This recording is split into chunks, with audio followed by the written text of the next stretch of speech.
Бзера шимас хатырску телехопшца. Аусура яцназой тапсу телехопшра пресс-центр.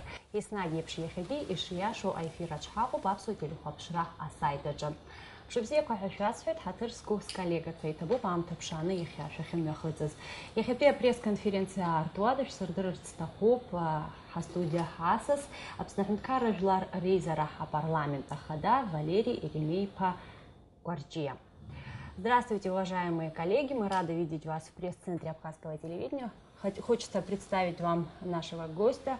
Это спикер парламента Республики Абхазия Валерий Еремеевич Гварджия. Валерий Еремеев, а парламент шится усура хацнаргит. Тшекургопа хада уи ихатыпуа. Ярбан шачако рабхадзакуна шара шкуйто агазра. Абряла халагарстаха. Ой, это эйзарак харкушетаха. Макяна айчкара зараква хрумгадес. Айва вяшечна. Айкшота комитетка ярбану парламент дапсахамам.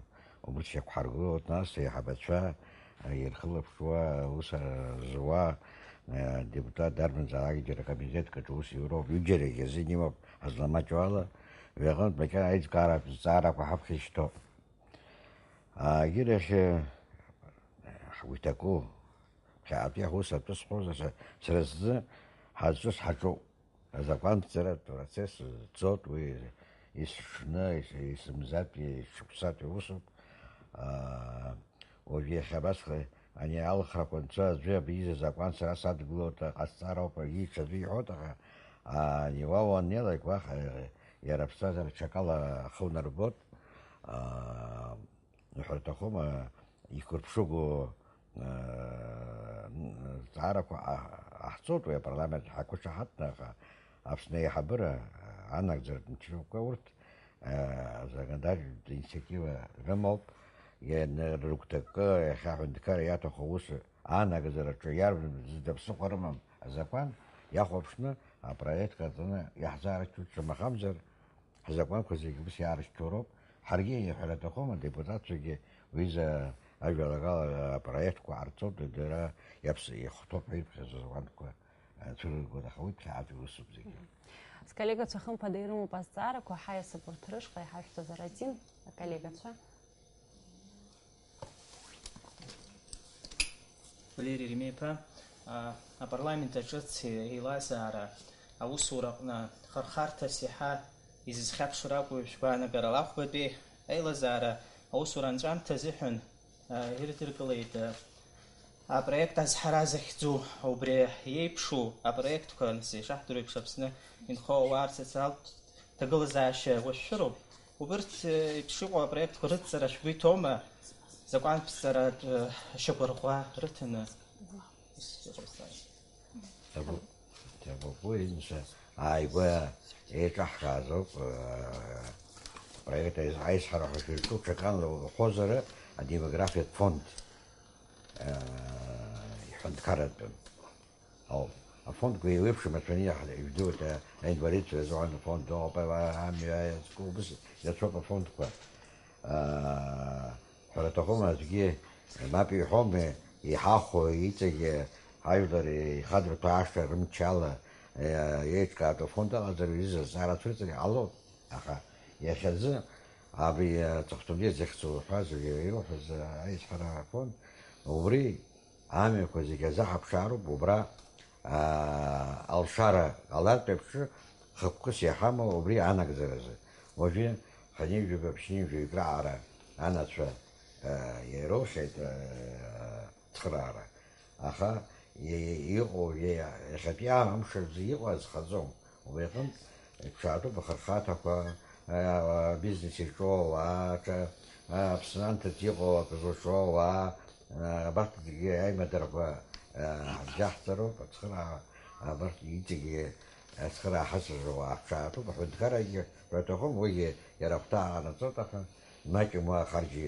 ياتخو هرا ابشا شاك وزاو ويجي يا حنا ويغلبيو بيجي عنا أخوتكوي ويا لقيتي هذا شعر جزاكم ويقوم بالشارع يزرحتو Коллега.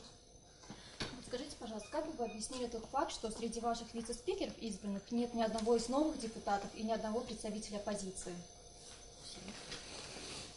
Честно, я не думал насчет новых старых, но получилось как получилось.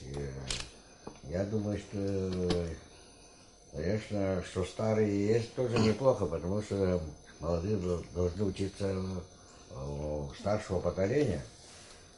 Но там есть еще и молодой, и Харази тоже молодой депутат, хотя он был депутатом до этого. Это новый, вот первый раз, кто стал. Ну, если подали кандидатуру, если проголосовали, конечно, были, но из тех кандидатур, которые были поданы, ну, прошли эти товарищи, которых вы знаете. Вы самый опытный парламентарий в Абхазии. И, в частности, были депутатом 5-го созыва. Вот если говорить о какой-то преемственности, были некоторые решения парламента 5-го созыва, которые воспринимались в обществе неоднозначно. Например, переименование обратное села Арсаул-Приморское. Я знаю, что вы сами были активнейшим противником этого, и было письмо интеллигенции, что это создает такой какой-то нехороший прецедент нашей истории новейшей. И, например, закон о здравоохранении, который предусматривает полный запрет абортов, и один из новых депутатов парламента во время избирательной кампании, Джинджоли, он прямо говорил во всеуслышание, что это отказ в абортах по медицинским показаниям приводил к трагическим последствиям некоторым. Вот намерены ли вы, с учетом общественного мнения, мнения специалистов, возвращаться к этим законам? Ну, этот закон, сколько я помню, не единогласно он был принят. Я лично был против, но сейчас вот смотря вот после некоторого времени на этот закон, конечно, имею немножко есть сомнения в том, это нужно или не нужно. С одной стороны, нужно. И не мы изобретали такие запреты во многих государствах, это если вы это знаете. А в других, например, в Китае вообще запрещают 2-3 детей иметь. А у нас наоборот. Нет, это уже у них разрешили. Да, это уже... Сейчас разрешили. Да. К чему я это говорю? Конечно, надо было заранее подготовить подзаконные акты, как человек, если по медицинским показаниям не может иметь детей, мы, конечно, это должны учитывать, как это так. Поэтому то, что мы с опозданием эти вопросы рассматриваем, конечно, это ошибка. А так, Арсаул? А так, в целом, я думаю, что такой закон в разумных пределах, он должен работать. Я считаю так. Арсаул, Приморская. Учитывая, учитывая вот наше демократическое состояние нашего народа, мы как-то должны иногда немножко на какие-то такие шаги идти.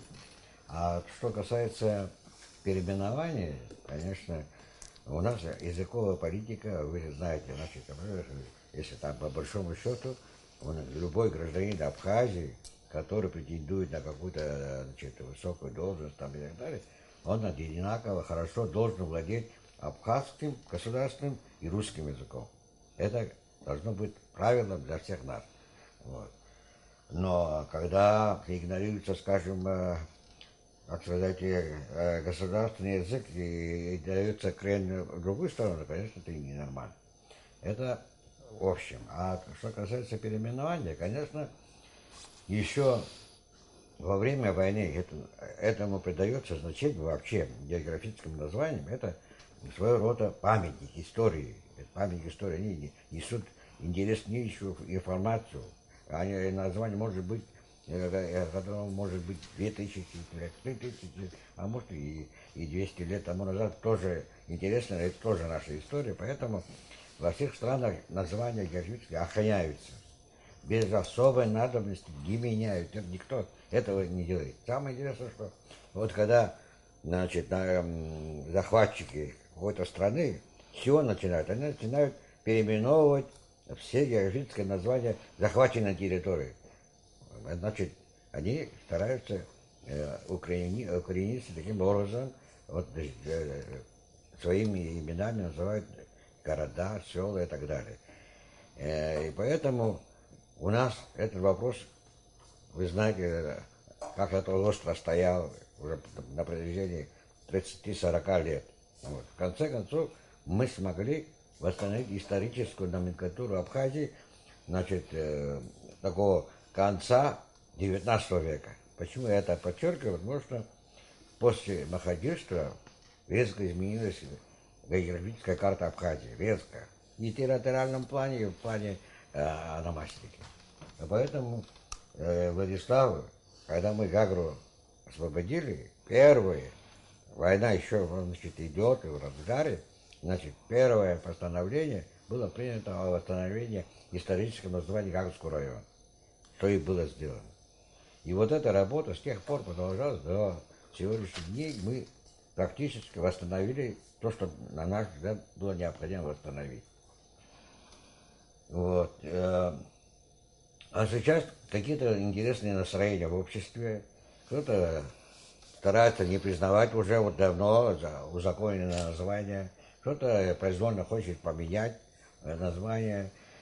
Я не знаю, кто-нибудь сейчас во Франции может абхазским названием какой-то город там село назвать, или в России, или где-либо. Во-первых, название не переводится. Если, скажем, Приморск называется, Приморск и по-абхазски, и на абхазском, и по-русски. А если Арсаул, то Арсаул на обоих языках. Поэтому, ну, по инициативе одного из наших депутатов этот вопрос был поднят, хотя, видимо, там это не он, инициатор, может быть, но он донес до парламента, и он, используя свои полномочия, поставил на обсуждение. Ну и вы знаете, как это произошло. Самое последнее постановление практически уходящего парламента, немножко не очень хорошо мы это закончили, поэтому было решено еще созвать следующее заседание, и были приняты другие законы. Это очень плохой прецедент, одним словом. Назад нельзя возвращаться, надо идти вперед. Спасибо большое. Можно? Да, конечно. Валерий Ремеевич, вы помните, что в феврале поступило обращение в парламент от не только журналистов, но и граждан, более 500 человек подписали, чтобы внести изменения в закон о статусе депутатов и снять некоторые льготы. Как вы сами относитесь к этому предложению и намерены ли вы рассмотреть его? Спасибо большое. Я не знаю, кто этих людей подкинул, но это чистый популистский шаг. Нет, это не абхазцы придумали, не абхазский парламент, а придумал во всем мире так. Депутат должен быть защищен, депутат должен быть свободен, он должен свободно высказывать свою точку зрения на то или критиковать власть и так далее и тому подобное. Как это так? Так можно было бы другие тоже подумать над этим вопросом. Это вполне естественно, вполне законно. Так что, мое мнение, надо сохранять то, что у нас есть. Это мы сами не придумали, еще раз говорю. Табу. Мировой опыт. Валерий Емельевич, такой вопрос. У нас вступил в силу давно закон о государственном языке. Получилось так, что, как и в предыдущем, в новом созыве он не вполне будет исполняться. Как вы относитесь к этому? Табу. Очень болезненно отношусь к этому. Если не говорить на государственном, мы порой о государственном языке, то есть на абхазском языке, говорим на русском языке, значит, обсуждаем его, и так далее, и определяем его будущее. Ну, закон у нас, я считаю, нормальный.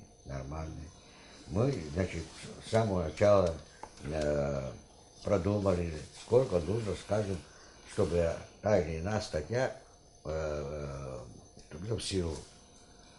Где-то 5 лет, где-то 7 лет. Все сроки прошли, а закон, конечно, в полную силу не работает. Не могу сказать, что ничего не изменилось. Конечно, меняется. Я вижу молодые мамаши, семьи, все стараются обучать своих детей родному языку. Все это не было до этого. Люди начали понимать, что для того, чтобы человек нормально себя чувствовал в Абхазии, он должен владеть государственным языком. И если даже не государственный, абхазский язык – это язык коренного народа, конечно, это уважение, если изучать, это проявление уважения к коренному народу, с одной стороны. С другой стороны, государственный язык, он много функций несет в себе. Он и охранные функции, и вопросы культуры, много вопросов, связанных вокруг этого государственного языка. Поэтому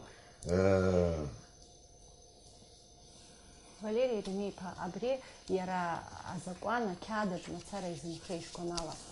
Аусах и аяс разал муршахаза. Вильмач шазатку. Ну, кядаж мацара изымхрейш, يتخم يحرك نزكلو حتى شو حواي له شنوا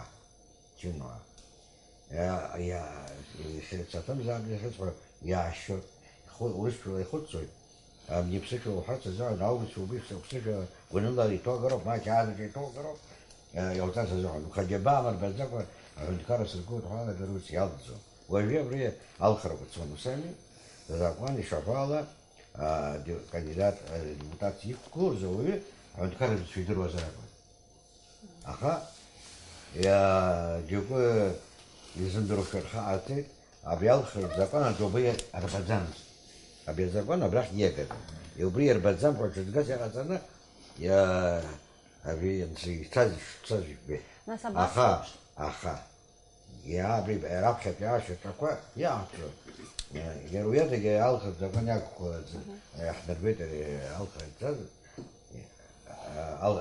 решил اقول حقالارو شزنا ويزح مكروب بتاعتي ضل يحضر Валерий Ильич, вчера депутат Батал Табакова сказал о том, что будет ставить вопрос о том, чтобы заседания парламента транслировались или же шли в записи в полном объеме. Как вы на это смотрите? Я нормально смотрю, только не знаю, как парламент решит, потому что я сам не решаю.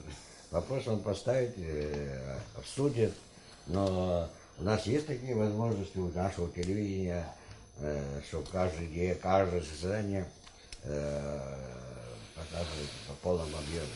Ну, это надо совместно нам решить, как дальше. Валерий Ильич, я надеюсь, что нынешний состав парламента будет идеальный и не возникнет таких вот вопросов, о которых я хочу спросить. Всегда был таким вот актуальным вопрос поведения парламентариев вне парламента и внутри. Вот если какие-то возникнут неприятные ситуации, недопустимые для парламентариев, вот какие вы меры будете принимать? Потому что вы спикер, и от вас будет многое зависеть. Я могу ставить на обсуждение любой вопрос, это в первую очередь. Основное решает парламент, конечно, но смотря какое нарушение, какого характера нарушение. Если человек делает преступление, то у нас есть закон, у нас есть регламент, как, в каком плане это рассматривать. Если, ну, недавно, например, вы это знаете, что у нас было, как было. Вот. Все по закону должно быть. В нынешний созыв попали достаточно молодые кандидаты, и можно сказать, что у них нет какого-то определенного опыта. По вашему мнению, может быть, все-таки нужно или не нужно, чтобы человек баллотировался, не имея какого-то определенного багажа за собой? Все-таки это законодательный орган, и там нужен какой-то опыт. По вашему мнению, Может быть, доработки в законе какие-то нужны? Вот когда я до этого говорил, я это тоже имел в виду. Видимо, надо немножко посмотреть возрастной ценз. У нас там 25 лет, это вообще, мне кажется, не годится совсем.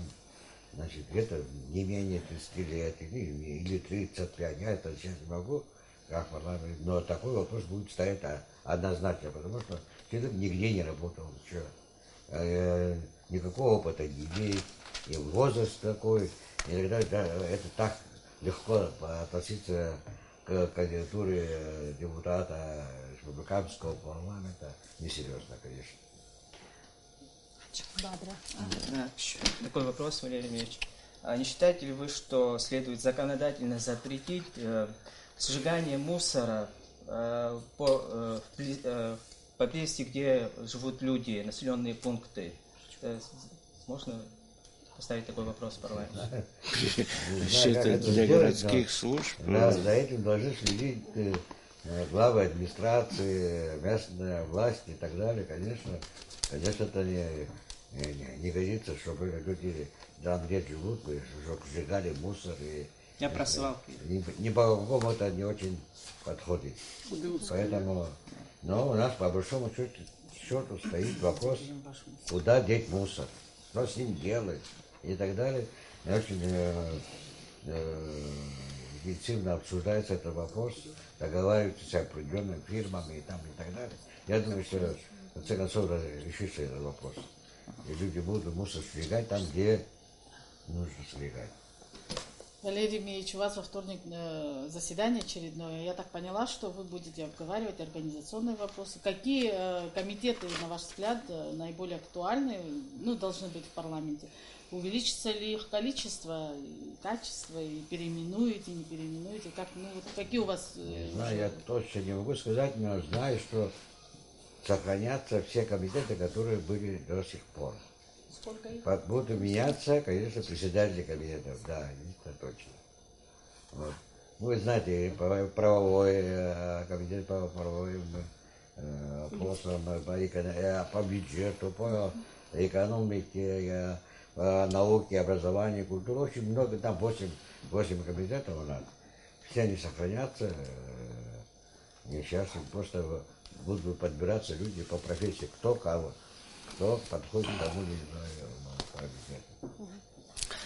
Вы в абхазском обществе известны еще и как представитель Абхазии в переговорах с Российской Федерацией по территориальному вопросу, по АИБГе.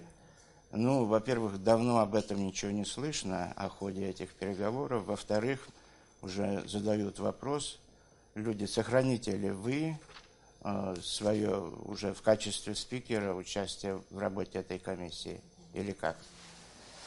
Не знаю. Председатель комиссии такого уровня должен иметь соответствующий статус в обществе тоже. Поэтому предыдущий парламент больше всего этого аргумент был тут вот именно по вопросу АИБГе этой комиссии. Поэтому меня просто уговорили выдвинуть свою кандидатуру тогда. Вот. На самом деле много по этой части сказано, много было встреч. Мы свою позицию выразили обоснованно. Они то же самое, но я думаю, что наша аргументация была более сильнее, я так считаю. И поэтому постепенно, потихонечку этот вопрос стал менее актуальным. Менее актуальным, она как-то затухает. Я надеюсь, что так потихонечку все станет на свои места. Наши пограничники стоят там, где они должны стоять. Налажены отношения с населением небольшое, но с ними есть связь.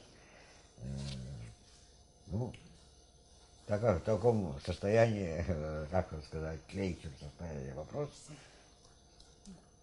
Но я думаю, что положительно решится этого все равно.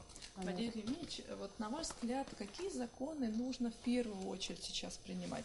Хотя бывает так, что законы принимают, но какие-то подзаконные акты нет, и законы фактически не работают. Вот на ваш взгляд, что нужно сделать, чтобы была работа более эффективной? Спасибо.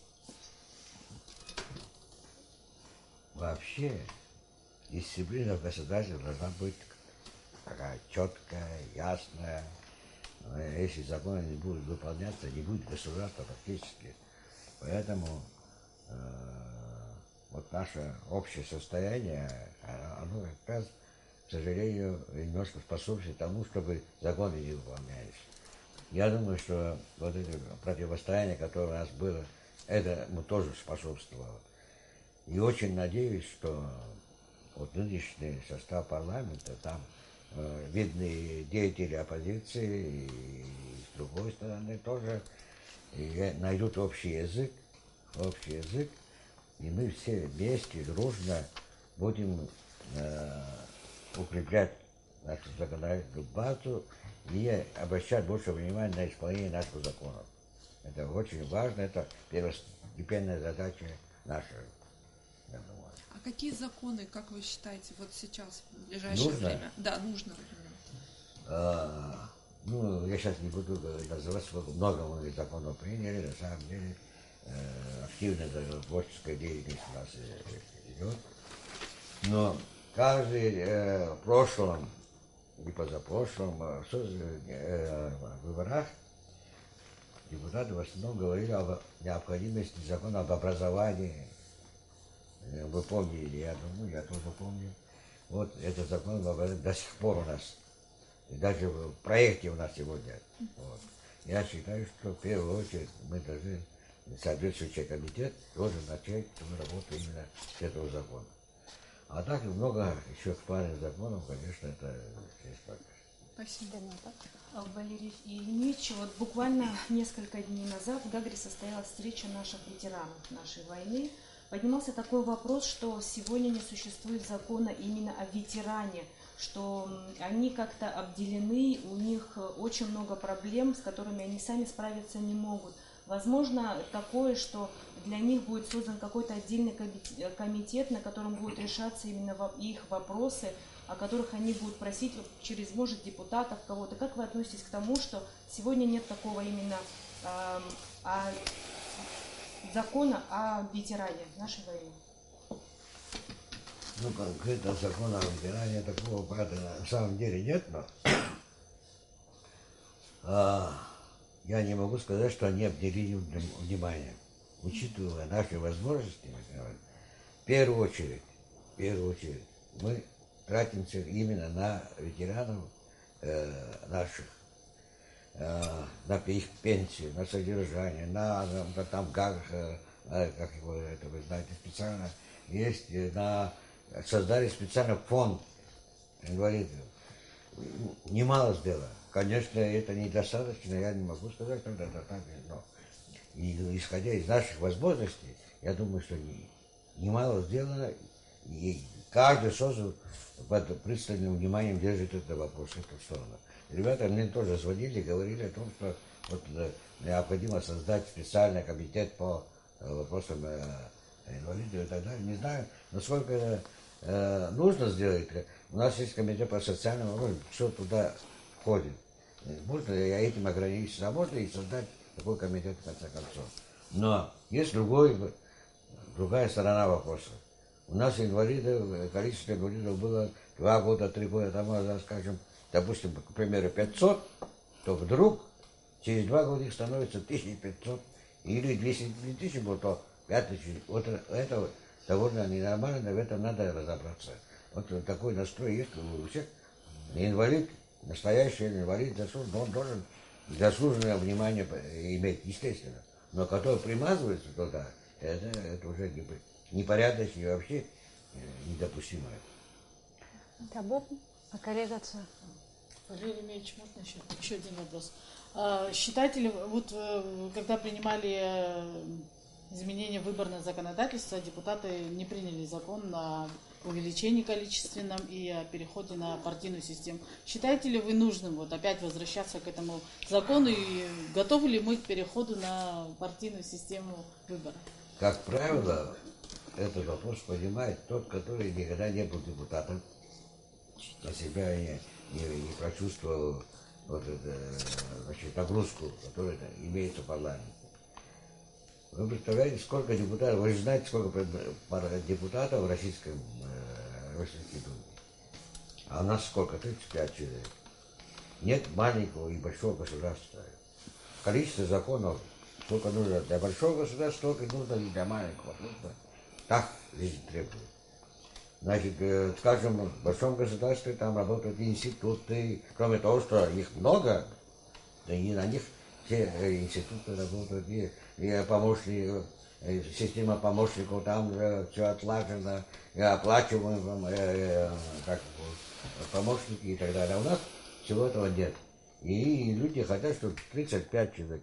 Дай Бог, чтобы 35 человек депутатов все были бы, как сказать, дееспособными и были бы имели бы желание что-то там сотворить, это было бы, конечно, хорошо.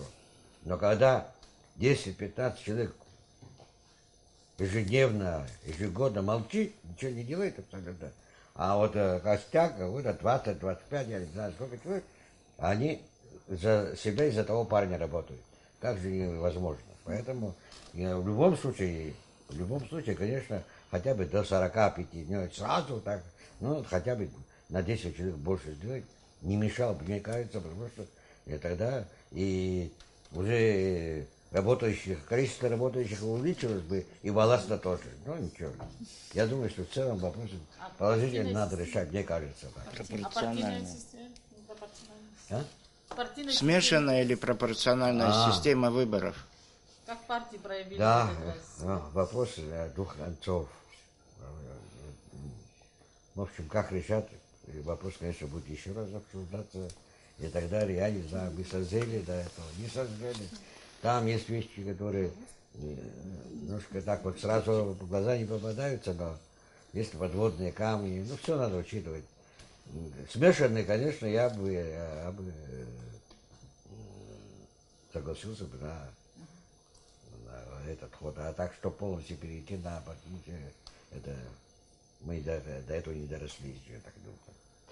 И табуп хатарско коллегача пресс-конференцияге ахыр шабахинеуит, и табуп идудзин, и табуп Валерий Еремеевка. Даман шалара и водаю усаджим. Телехопчам набряла и сурпшуп пресс-конференция, и табуп и хахупшу зиге, я его хайкшараханза абдирас.